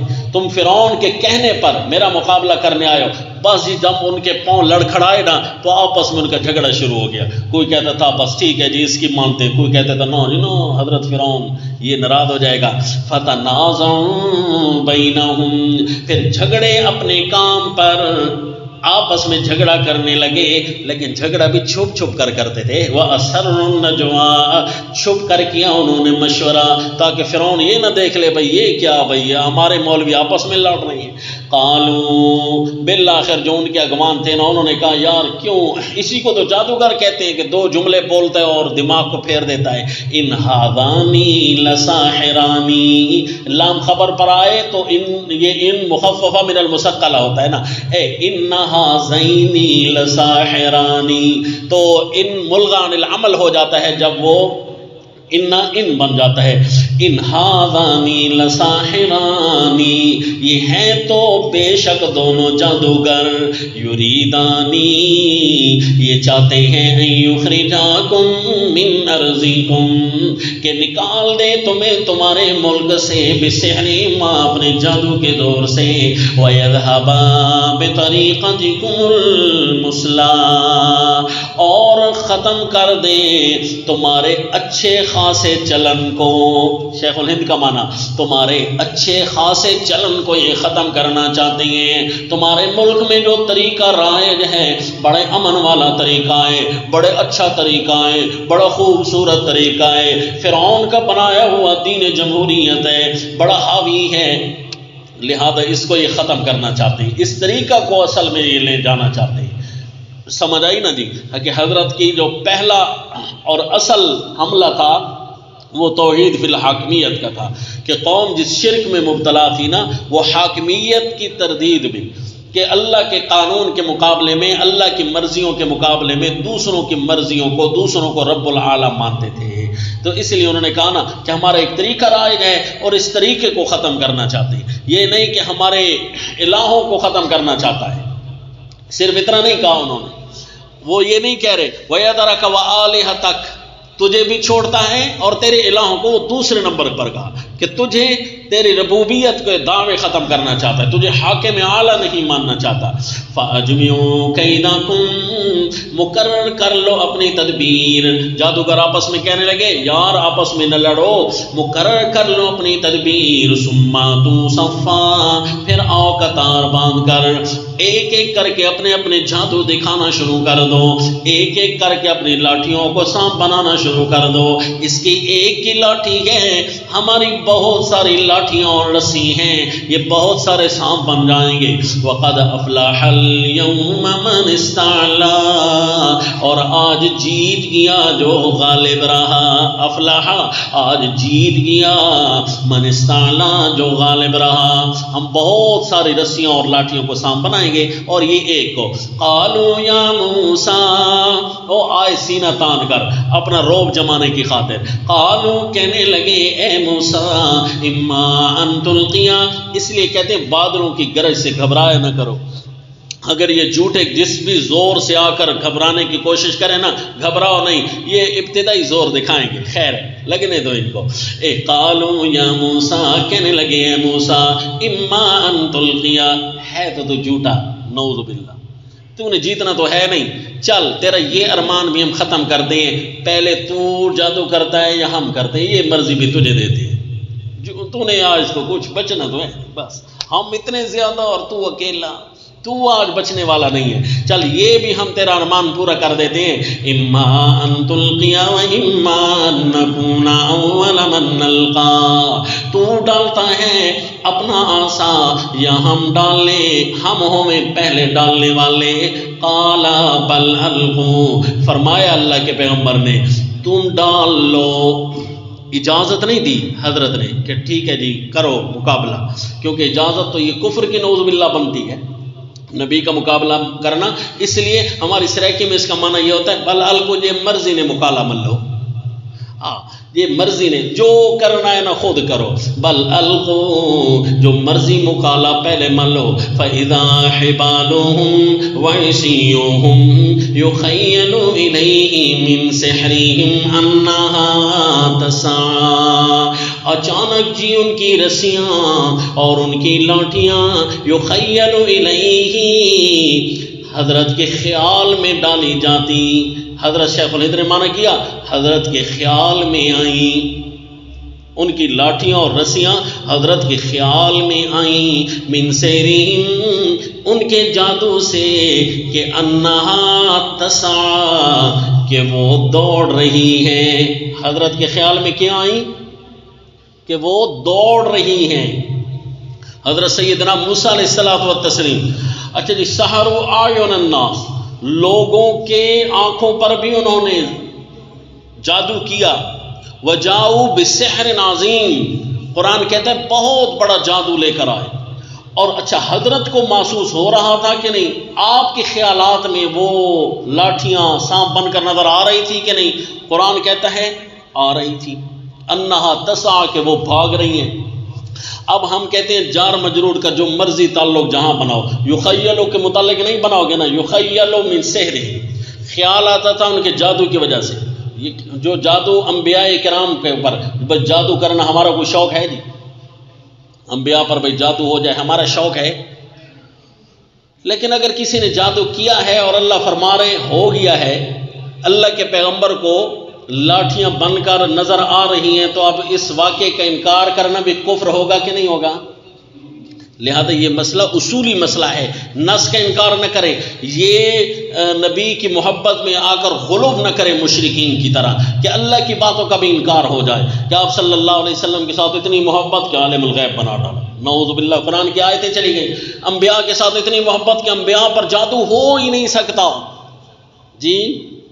تو یہ اچھی بات اگر ہوتی کہ جادو نہ ہوتا، لیکن اگر ہو گیا ہے تو اب ماننا تو پڑے گا نا، پھر اب تو اسی کا عقیدہ بنانا پڑے گا۔ اس آیت کا ہم کیا کریں؟ جو اس آیت کا انکار کرے کیا ہو جائے گا؟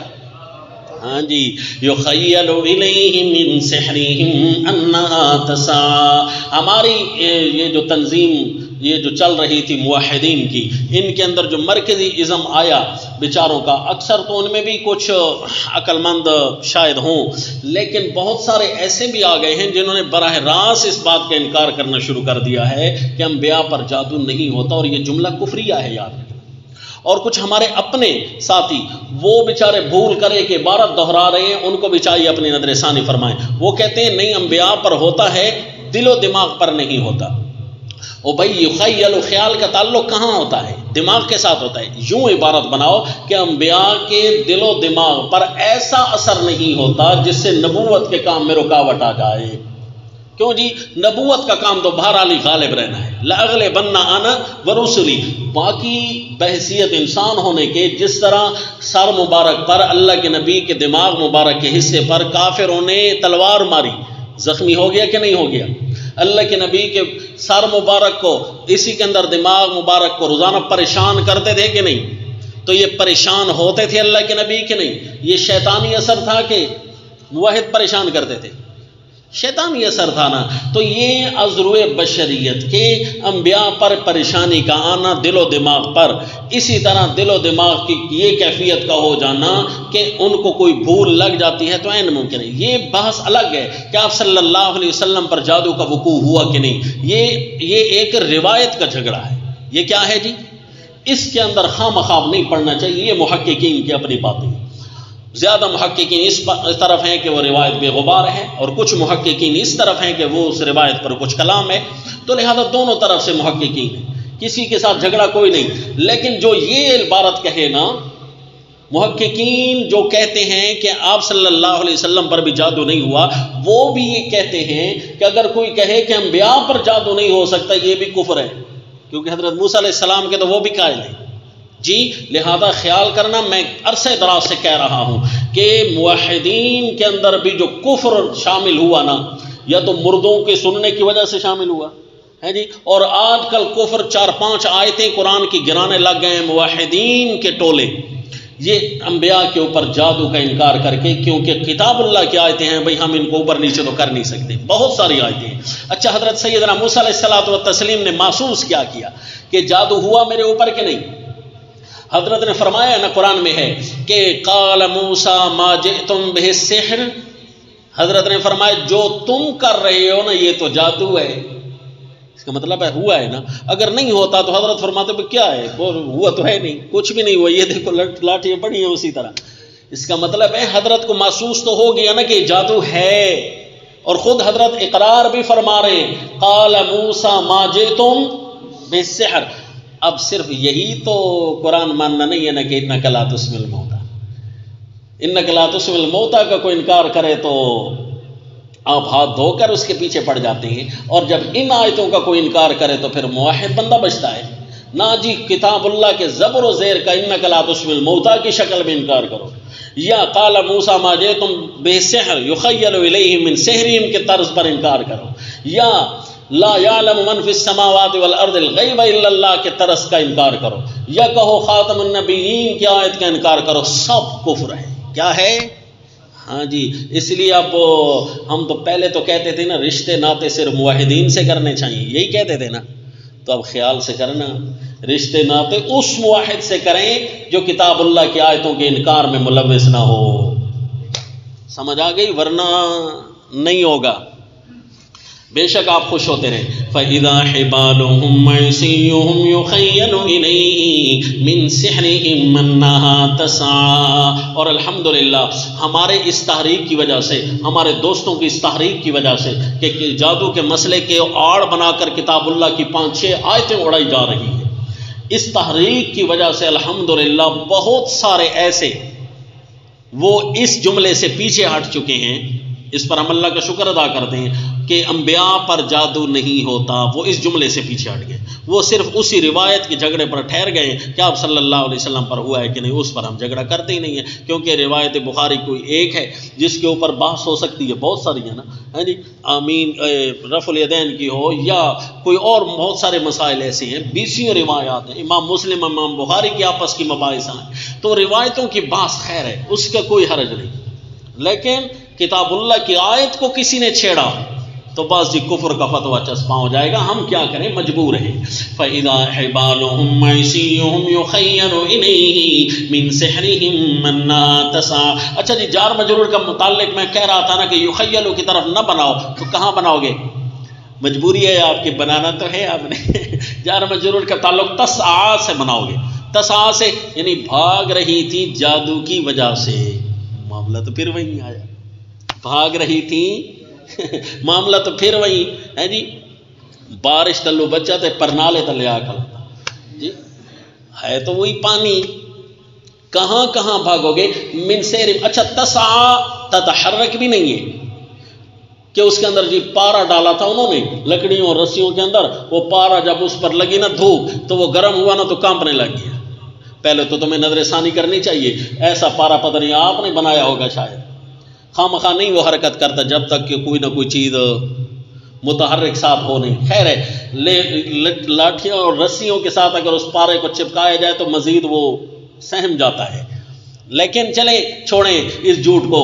قرآن یہ نہیں کہہ رہا کہ وہ حرکت کر رہے تھے، قرآن کہہ رہا تھا تسعیٰ، مشی بھی نہیں ہے، مشی کہتے ہیں ایک جگہ چھوڑ کر دوسری جگہ تھوڑا سا چلنا، اور تسعیٰ کہتے ہیں بھاگم بھاگ، کبھی ادھر گر رہی ہیں کبھی ادھر گر رہی ہیں، یہ ہے من سحرہم انہا تسعیٰ کہ وہ بھاگ رہی تھی۔ ساج کا لفظی معنی تو دیکھیے رہے جی، یخیل الیہ من سحرہم انہا تسعیٰ۔ اچھا جی، وہ جادو کہاں تھا؟ رسیوں پر کیا تھا کہ لوگوں کی نگاہوں پر کیا تھا؟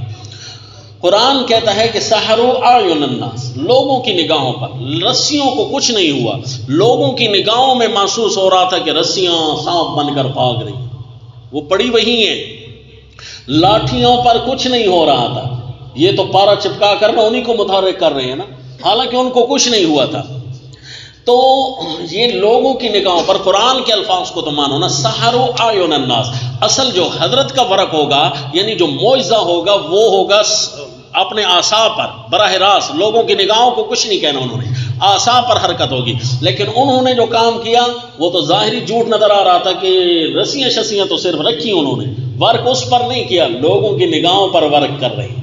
جھوٹ تو اسی کو کہتے ہیں نا، کہ مقابلہ تو تب بنتا کہ اس لاٹھیوں پر ورک کرتے، جس طرح اللہ کے پیغمبر کی لاٹھی خود بنے گی، لیکن جھوٹ کو نظر تو کرانا تھا نا جی، وہ لوگوں کو کیسے پتہ چلا، کیونکہ آنکھوں پر تو جادو ہو چکا ہے۔ اب حضرت سیدنا موسیٰ علیہ السلام دل میں گھبرائے، کس بات پر؟ دیکھو، فَأَوْجَسَ فِي نَفْسِهِ خِيفَةً مُوسَىٰ، پانے لگے اپنے جی میں ڈر، حضرت موسیٰ اپنے جی میں ڈرنے لگے، اے اللہ میرا عصا حقیقت میں سانپ بنے گا، اور ان کی لاٹیاں لوگوں کی نگاہوں میں سانپ بن رہی ہیں، لیکن لوگوں نے تو میری بھی چیز نگاہوں سے دیکھنی ہے، ان کی چیز بھی نگاہوں سے دیکھ رہے ہیں، نگاہیں تو یہی فیصلہ کرے گی کہ ہاں واقعی بھائی دونوں برابر کے ہو، وہ بھی سانپ بنا چکے ہو، تم بھی سانپ بنا چکے، اے اللہ فیصلہ کیسے ہوگا؟ یہ دل ہی دل میں گھبراہٹ۔ اگر دیکھو حضرت موسیٰ علیہ الصلوۃ والتسلیم گھبرا رہے ہیں، جادو وہ لاٹھیاں آپ کو سانپ بنتی ہوئی نظر نہیں آ رہی، تو پھر گھبرائے کیوں؟ سوچنا تو چاہیے نا۔ قرآن کی یہ آیت بھی نعوذ باللہ خراب ہوتی ہے، 5-6 آیتوں کا میں نے کہا ہے نا، گھبرائے کیوں؟ بھائی اس لیے تو نہیں میں گھبرائے ہوں گے کہ پتہ نہیں میری لاٹھی سانپ بنے گی کہ نہیں بنے گی، نعوذ باللہ، یہ تو اللہ کے حکم سے نبی کام کرتی، اللہ کے حکم سے مقابلہ کرنے آئے ہیں، اللہ نے فرمایا تھا لے جاؤ یہ بنے گی، اسی لیے تو عصا کو معجزہ بنایا تھا۔ تو حضرت کو یہ تو ڈر تھا نہیں، اللہ پر پورا یقین تھا، ڈر پھر کون سمجھتا ہے؟ فَأَوْجَسَ فِي نَفْسِهِ، اس کا کوئی محمل تو فٹ کرو نا، بناؤ تو صحیح، نہ کوئی طویل شویل ہے جی۔ فَأَوْجَسَ فِي نَفْسِهِ خِيفَةً مُوسَىٰ، یہی تھا کہ اے اللہ کیسے بنے گا یہ برابر کا میچ؟ فرعون کہے گا میچ برابر کا چھوٹ گیا ہے، وہ بھی اور تو بھی بس کامیاب ہے۔ یہی میں بتانا چاہتا تھا لوگوں کے کہ تو جادوگر ہے، جس طرح ان جادوگروں نے کام کیا ہے تو بھی اسی طرح کام کر رہا ہے، میرا تو دعویٰ سچا ہو گیا۔ اے اللہ فرعون تو یہ کہنے والا ہے، کیونکہ لوگوں کو تو نظر آ رہا ہے۔ قلنا، ہم نے کہا ڈر مت، لا تخف، ڈر مت، انک انت الاعلی، تو ہی رہے گا غالب، اعلیٰ تو ہی رہے گا، کیونکہ ایک قدم بڑھ کر آگے آپ نے آنا ہے۔ الق ما فی یمینک تلقف ما صنعوا، ڈال تو جو چیز تیرے دائیں ہاتھ میں ہے، تلقف ما صنعوا، نگل جائے جو کچھ انہوں نے بنایا ہے، لوگوں کی نگاہوں میں جو کچھ انہوں نے مصنوع کیا ہے، حقیقتاً نہ بلکہ لوگوں کی نگاہوں میں نگل جائے گا ان کو۔ انما صنعوا کید ساحر، ان کا بنایا ہوا تو فریب ہے جادوگر کا۔ جادوگر کا فریب کیا ہوتا ہے؟ چیز نہیں کچھ ہوتی اس کو، بلکہ لوگوں کی نگاہوں میں تبدیلی ہوتی ہے۔ انما صنعوا کید ساحر۔ اختلافی مسائل پر مکمل بحث کریں، کوئی ٹائم رکھیں، مسئلہ جادو کی حقیقت واضح فرماتے ہیں، ابھی نہیں واضح، بھئی یہی ٹائم ہے نا کہ دور تفسیر کے دوران جن آیتوں کا انکار ہو رہا ہوگا ان پر ہم اپنی تبلیغ کرتے جائیں گے۔ ہاں جی، اس سے بہتر آپ کو تیاری کون کروائے گا کہ جی کتاب اللہ کی آیتیں آپ کو پڑھا دی گئی؟ ممکن ہے لوگوں کی گمراہی کا ڈر ہو موسیٰ کو، اپنا نہیں، تو ظاہر ہے اپنی گمراہی کا تو ڈر ہوتا ہی نہیں ہے۔ لوگوں کی گمراہی کا ڈر تو تھا نا کہ لوگوں نے سانپ کو بنتے ہوئے دیکھ لیا، لاٹھیوں کو سانپ بنتے ہوئے لوگوں نے دیکھ لیا، یہ حضرت کو کیسے پتہ چلا؟ حضرت کو کیسے پتہ چلا؟ حضرت تو کہتے نا، حضرت تو کہتے بھئی یہ تو نہیں بنی ہوئی، اس کا مطلب ہے حضرت کو پتہ تب چلا نا جی کہ لاٹھیاں سانپ بن چکی ہیں، وہ ان حضرت کو کیسے پتہ چلے گا؟ عوام الناس کو دیکھ کر تو لاٹھیاں سانپ نہیں نہ بنا کرتی. حضرت کو تب پتہ چلے گا کہ لاٹھیاں سانپ بن گئی ہیں. چلیں آپ کی بات ہی مان لیتے. حضرت تو کم از کم یہ نہ فرماتے نا کہ جادو ہو چکا ہے. حضرت تو یہ فرماتے کہ یہ تو کچھ بھی نہیں ہوا. حضرت فرما رہے ہیں انما جئتم بہ السحر، یہ جو تم کر رہے ہو نا یہ جادو ہے. اور کہاں خیال آیا؟ یخیل الیہ من سحرہم انہا تسعی. حضرت کے خیال میں آیا، یہ خیال میں آئی، یہ شیخ الہند نے مانا کیا. حضرت کے خیال میں آئیں. آپ بتائیں کہ حضرت کا خیال خالی تھا کہ حضرت کے خیال میں وہ لاٹھیاں سانپ بن رہی تھی؟ ہمارے پاس آیت دلیل قرآن کی ہے کہ خیال میں تو لاٹھیاں سانپ بن رہی تھی. ان کو کہو ایسی آیت بتاؤ کہ جس سے یہ معلوم ہوتا ہو کہ خیال میں لاٹھیاں سانپ نہیں بنے تھی. تو یہ خیال است و محال است، یہ تو ہو نہیں سکتا کیونکہ قرآن کی آیت ہے. قرآن کہتا ہے حضرت موسیٰ علیہ السلام پھر ڈرے اسی بات سے، اس بات سے ڈرے کہ بھائی لاٹھیاں سانپ بن گئی ہیں ان کی نظروں میں، میری نظر میں تو نہیں بنی. تو حضرت کو تو فوراً ایکشن لے لیتے اس بات پر. میری آنکھوں میں مجھے کیسے سمجھاؤ گے کہ یہ سانپ بن گئی ہے؟ مجھے سمجھاؤ نا، مقابلہ میرے ساتھ ہو رہا ہے، دکھانا مجھے ہے، سمجھاؤ نا کیسے سانپ بنی. یہ تو نہیں بنی. تو وہ کہ بن گئی ہیں، حضرت کہ نہیں بنی. جھگڑا تو یہ شروع ہو جاتا. یہ تو جھگڑا نہیں ہوا نا. حضرت نے فرمایا جو تم نے کیا ہے یہ جادو ہے. یہ کیا ہے؟ انما صنعوا کید ساحر، یہ جادو ہے. ان اللہ سیبطلہ، اللہ ابھی اس کو باطل کرے گا. اس کا مطلب ہے کچھ ہو چکا تھا جس کو باطل کرنا تھا، کچھ تو ہو چکا، ابھی اس کو باطل کرنے لگے ہیں. جی قلنا، یہ بھی فرما رہے اور اندر سے ڈر بھی رہے. کیا ڈرے کہ اللہ کیسے ہوگا مقابلہ. سوال تو اس بات کا نہیں ہے کہ لاٹھی سانپ بنے گی کہ نہیں، سوال اس بات کا ہے، گھبراہٹ اس بات کی ہے کہ میں غالب کیسے رہوں گا. یہ تو برابر کے چھوٹ رہے ہیں. تو اللہ نے فرمایا انکا انت الاعلی الق ما فی یمینک تلقف. صرف لاٹھیاں سانپ بنتی تو آج تک آپ نے دیکھی ہیں. آپ کا عصا مبارک سانپ تو بنا ہے لیکن نگلنے والا منظر آپ نے بھی نہیں دیکھا. آج آپ کا عصا ایک اور کام بھی کرنے والا ہے، سانپ بھی بنے گا اور ان کی چیزوں کو نگل بھی جائے گا، لوگوں کو دکھانے کے لیے کہ لوگوں اگر کوئی چیز حقیقت میں تبدیل ہو جائے تو وہ کیا کیا کرتی ہے. اگر یہ سانپ حقیقت میں بن گئے تو ہمیں کاٹے نا. یہ کاٹ تو نہیں رہے، ہمارے حرکت ہلانے سے حرکت تو نہیں نہ کر رہے، یہ خود حرکت کر رہے ہیں، خود بھاگ رہے ہیں ہماری نگاہوں میں. جب ان کو ہاتھ میں پکڑے تو کچھ نہیں ہوگا. لیکن جو میرا عصا ہے یہ وہی چیز بھی بن چکا ہے اور کھانے بھی لگ گیا ہے. اس کا مطلب ہے اس کی اپنی حقیقت تبدیل ہوئی ہے، صرف نگاہوں میں تبدیل نہیں ہوئی. بس یہ کام جو کیا انما صنعوا کید ساحر، جنہوں نے یہ کیا ہے یہ فریب ہے جادوگر کا. ولا یفلح الساحر. ہنسی اس بات پر آ رہی ہے کہ جب کوئی بندہ دلیلیں اس قسم کے پیش کرے نا، اگلا آدمی کم ہی عقل مند، اگر کوئی عقل مند ملے، اول تو ملتا نہیں ہے ایسی بات کرنے والا، کیونکہ عقل مند جو ہوتا ہے وہ کتاب اللہ کی آیتوں کا انکار نہیں کرتا. وہ ہوتے ہیں ذرا آؤٹ آف کنٹرول دماغ کے مالک، یہ گراریاں سیٹ نہیں ہوتی. تو وہ ہمیں کہتے ہیں بس تو سا تو خوش ہے منے دینا ہو، بس یہ باتیں کرتے ہوئے، غصہ دکھاتے ہوئے، گالیاں نکالتے ہوئے وہاں سے رفو چکر ہم نے ہوتے دیکھا ہے. کسی کو بھی منت سماجت کر کے یہ بتاتے ہوئے نہیں دیکھا کہ آؤ بھائی اس آیت کا یہ محمل ہے، یہ مطلب ہے. کتاب اللہ پر کرے نا محنت. افلا یتدبرون القرآن، قرآن پر محنت کون کرے گا؟ ہے جی فلاں فلاں فلاں نے یوں فرمایا، تم بھی تو پھر اسی طرح ہو رہے ہو. کہو لا یفلح الساحر، ساحر کامیاب نہیں ہوتا. حیث اتا، جہاں بھی وہ آئے کامیاب نہیں ہوتا. لیکن ساحر سحر تو کرتا ہے نا، کامیاب نہیں ہوتا. یہ بات الگ ہے کہ کامیاب اللہ کے پیغمبر ہوتے ہیں. کوئی ساحر کبھی کامیاب نہیں ہوا. کرتے تو ہیں نا ساحر، بنتے تو ہیں نا. کبھی کوئی مشرک کامیاب نہیں ہوتا، اسی طرح ہے نا. لیکن مشرک شرک کرتا تو ہے نا، یہ جادوگر کامیاب نہیں ہوتے لیکن جادو کرتے تو ہیں نا.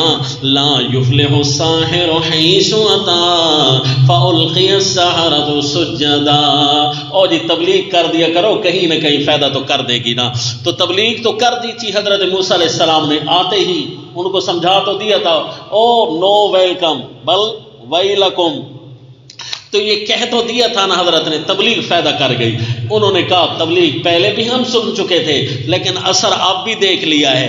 ہماری لاٹھیاں سانپ نہیں بنی تھیں، وہ تو لوگوں کی نگاہوں میں ہم نے ایک دھوکہ ڈالا تھا، وہ تو نگاہوں پر ہم نے جادو کیا تھا. اس کا آسا سانپ بن گیا ہے، لگتا ہے یہ حقیقت ہے.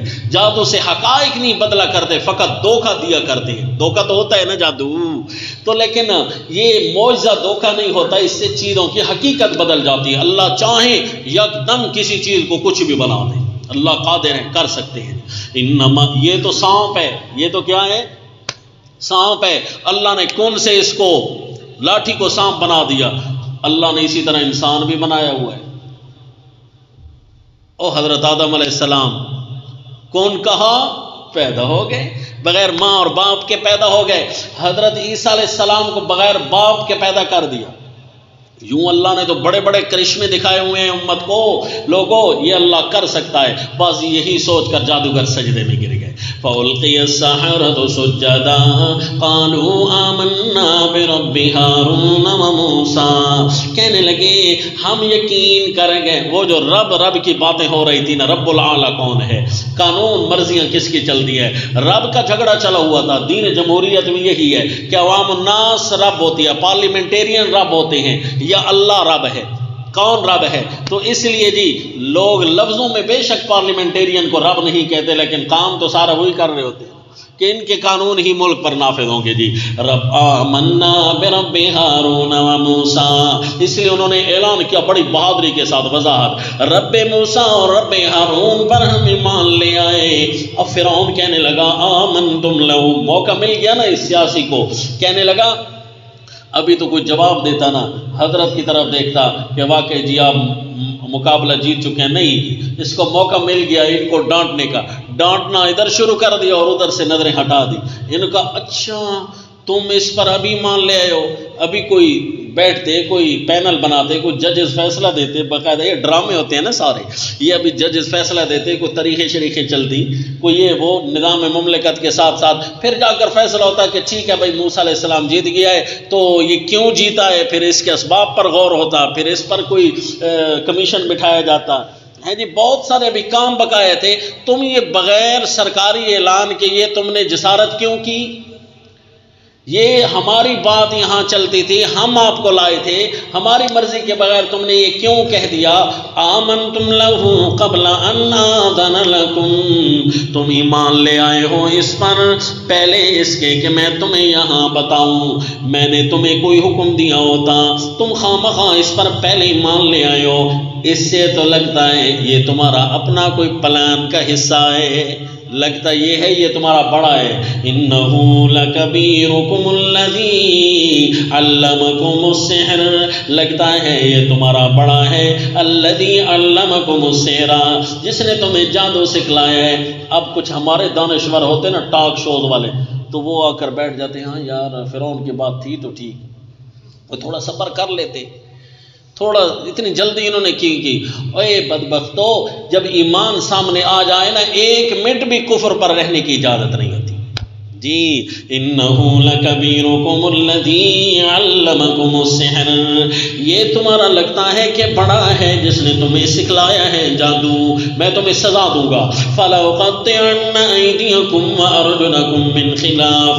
تم نے ہمارے ساتھ غداری کی ہے، اچھا غداری کی ہے تو اس پر کیس چلاؤ، کمیشن بناؤ، کوئی بیٹھے، کوئی تحقیق ہو. نہیں، یہاں کمیشن نہیں بناتا، یہاں فوراً سزا بھی سنا دی ہے کہ تم نے غداری کی ہے لہذا تمہاری غداری ثابت بھی ہو گئی ہے، اس کی سزا یہ ہے.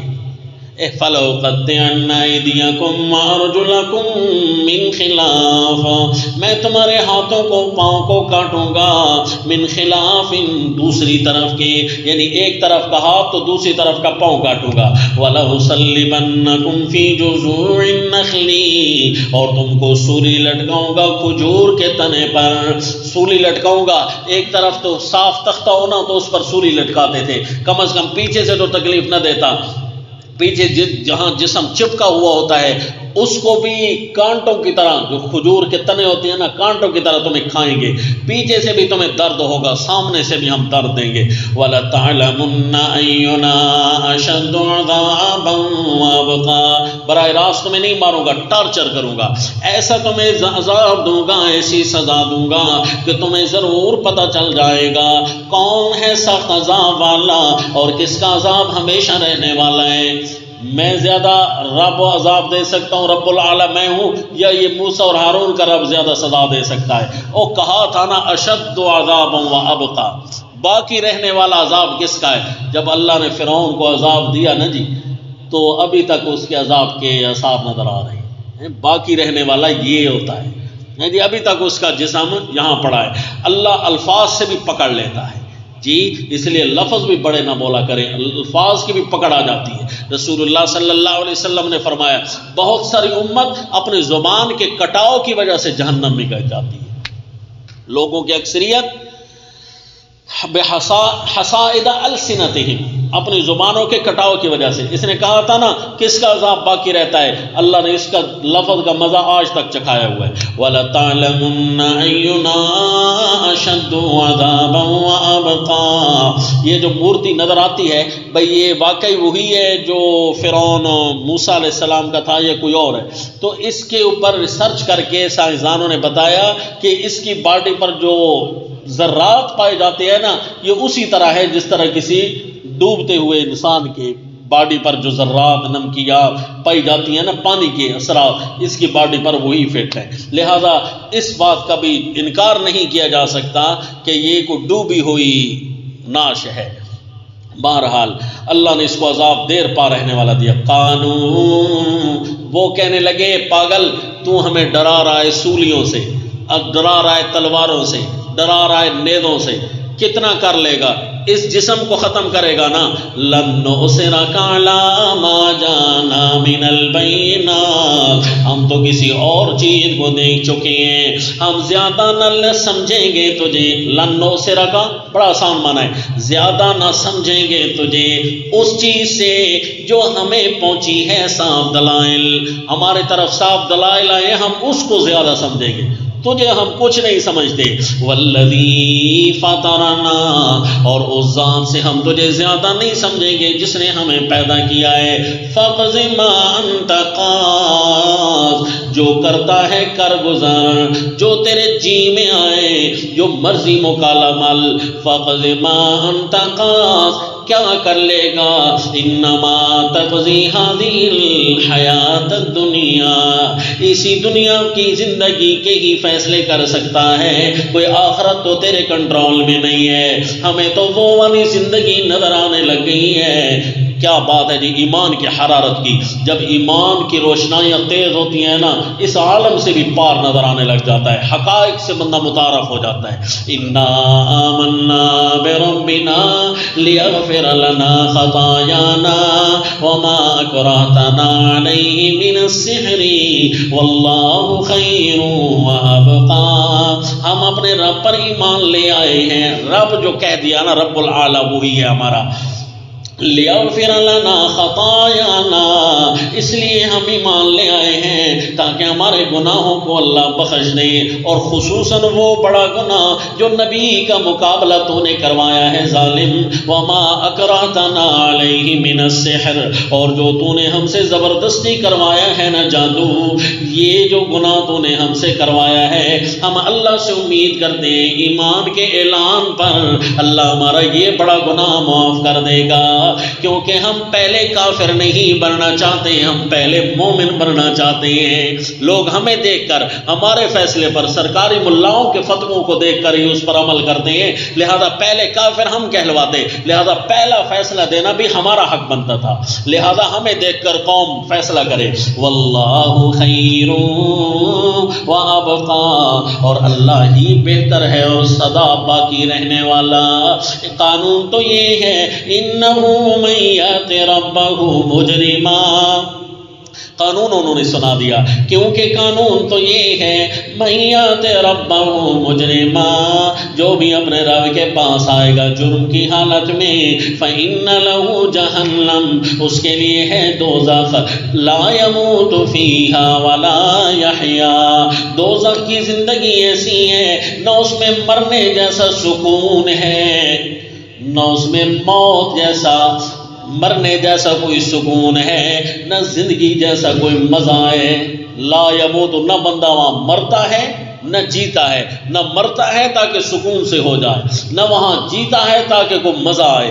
لا یموت فیہا ولا یحیا، نہ اس میں مرنے جیسا سکون ہے اور نہ اس میں زندگی جیسا مزہ ہے۔ وَمَن یَأْتِهِ مُؤْمِنًا، اور جو اللہ کے پاس آئے گا ایمان لے کر، قد عمل الصالحات، نیکیاں کر کر، فَأُولَئِكَ لَهُمُ الدَّرَجَاتُ الْعُلَىٰ، اس کے لیے درجے ہیں بہت بلند، بڑے بڑے درجے ہیں جی۔ جنات عدن، ہمیشگی کے باغات، رہنے کے باغات یا ہمیشگی کے باغات، دونوں معنی ٹھیک ہے۔ جنات عدن، ہمیشگی کے باغات ہیں، تجری من تحتها الانہار، اس کی صرف نہریں ہمیں بتائی گئی ہیں کہ ایسی ہوں گی جن باغوں کے نیچے نہریں جاری ہوں گی، خالدین فیہا، کہتے ہیں جی چاند پر ہم نے پانی کے کچھ آثار دیکھے، اس کا مطلب ہے پانی کے صرف آثار دیکھ کر بھی زندگی کا تعین ہو جاتا ہے، تو اس لیے انہوں نے فرمایا جنت کے پانیوں کا حال سن لو، مزے زندگی کے تو خود دیکھتے رہنا، سوچتے رہنا کیسے ہوں گے۔ جنات عدن تجری من تحتها الانہار خالدین فیہا، کیونکہ جہاں کے پانیوں کا احوال اگر کوئی بتا دے تو وہاں کی موافق آب و ہوا کا درست تعین ہو سکتا ہے، اس لیے اللہ نے جنت کے پانیوں کے حالات کی تفصیل بڑے عمدہ بیان فرمائی ہے۔ مثلا سورہ محمد صلی اللہ علیہ وسلم، اس میں ذرا دیکھ لیجئے 26واں پارہ، اللہ نے جنت کے پانیوں کے احوال، اس لیے موحدین قوم موسیٰ میں وہ بھی سب سے پہلے جنت کے پانیوں کے احوال اسے بتا کر اس کو اپنے خیال دلا رہے ہیں کہ تو رب نہیں ہے۔ آیت نمبر 15 فرمایا مثل الجنت التي وعد المتقون، اس جنت کی حالت جس کا متقیوں کے ساتھ وعدہ کیا گیا ہے۔ لوگوں یہاں کی چیزوں سے کیا دل لگانا، وہاں آؤ۔ فیہا انہار من ماء غیر آسن، آیت نمبر 15 سورہ محمد، اس میں کئی نہریں ہوں گی، چاند نہ بلکہ کئی نہریں ہوں گی، من ماء غیر آسن، ایسے پانی کی جو کبھی کھڑے کھڑے کبھی بھی بدبودار نہیں ہوئے گا۔ وانہار من لبن، صرف اتنا نہیں، جنت کی آب و ہوا کے کیا مزے ہیں، وہاں تو دودھ کی نہریں جاری ہوگی، لم یتغیر طعمہ، دودھ کا مزہ کبھی بھی خراب نہیں ہوگا۔ وانہار من خمر لذت للشاربین، اور ایسی شرابیں طہور ہوگی جو پینے والوں کو پاگل نہیں بنائے گی بلکہ لذت ان کو آئے گی، لذت للشاربین۔ وانہار، اور کئی نہریں ہوگی، من عسل مصفا، ایسی شہد کی جو صاف جھاگ اتارا ہوا ہو، شہد مصفا اس کو کہتے ہیں جو جھاگ بھی اتارا ہوا ہو، عسل مصفا، یہ اس کے نہریں ہوں گی جی۔ اس لیے شہدائے قوم موسیٰ نے، اصحاب موسیٰ نے صرف جنت کی نہروں کے پانیوں کا تذکرہ کیا۔ جنات عدن تجری من تحتها الانہار خالدین فیہا، اس آب و ہوا میں رہنا ہوگا ہمیشہ۔ وذالک جزاء من تزکا، یہ بدلہ ان کو ملے گا جو پاک ہو کر آئے ہیں کفر سے اور شرک سے۔ الغرض جی ان کا کیا بنا واللہ عالم۔ حضرت سیدنا موسیٰ علیہ السلام پر ظلم و ستم کے مزید پہاڑ ٹوٹنے لگ گئے، تیز کر دیے گئے ظلم کو، اللہ نے ہجرت کرنے کا حکم دے دیا کہ اب میں اللہ ان پر عذاب بھیجنے والا ہوں، تم ہجرت کرو۔ یہ واقعہ شروع ہونے والا ہے ہجرت کا انشاءاللہ آئندہ۔ وما علینا الا البلاغ۔